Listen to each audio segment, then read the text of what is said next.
নমস্কার বন্ধুরা, একেবারে ঘরের দোরগোড়ায় চলে এসেছে রাখি পূর্ণিমা। এই দিনটিতে বোন বা দিদিরা তাদের ভাইয়ের মঙ্গল কামনা করে তাদের হাতে রাখি বাঁধেন। মূলত শ্রাবণের পূর্ণিমা তিথিতেই রাখি বন্ধন পালিত হয়। 4 বছর পর এবছর ভদ্রাকালের কোনো ছায়া থাকছে না।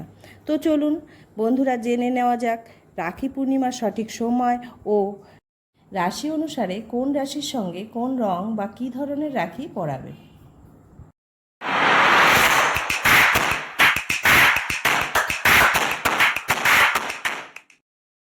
রাখি পূর্ণিমার তিথি শুরু হচ্ছে বাংলার 22শে শ্রাবণ 8ই আগস্ট শুক্রবার দুপুর 1:55 থেকে পরের দিন অর্থাৎ শনিবার 9ই আগস্ট দুপুর 1:39 পর্যন্ত। পূর্ণিমার শুভক্ষণ শুরু হওয়ার আগেই ভদ্রাকালের সমাপ্তি ঘটলেও ভাইদের হাতে রাখি পরাবার শুভ সময় হচ্ছে শনিবার ভোর 5:47 থেকে দুপুর 1:24 পর্যন্ত। 7 ঘন্টা সময় আমরা পেয়ে যাচ্ছি। আমাদের জীবনের সব কিছুতেই রাশির একটা প্রভাব তো থাকবেই, তাই রাশি অনুযায়ী সব কিছু করা উচিত।